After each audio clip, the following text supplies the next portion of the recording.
એક માણસે મને એક સવાલ પૂછ્યો, તેનો જવાબ મારી પાસે તો નહોતો, એટલે હું તમારી સામે રજૂ કરું છું.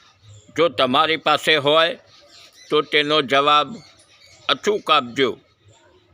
તેમણે મને પૂછ્યું હતું કે જો સનાતન ધર્મ પ્રમાણે સતી થવાનો રિવાજ હોય તો પછી દશરથના મૃત્યુ પછી તેમની પત્નીઓ તો સતી થઈ નહોતી, તેવું કેમ?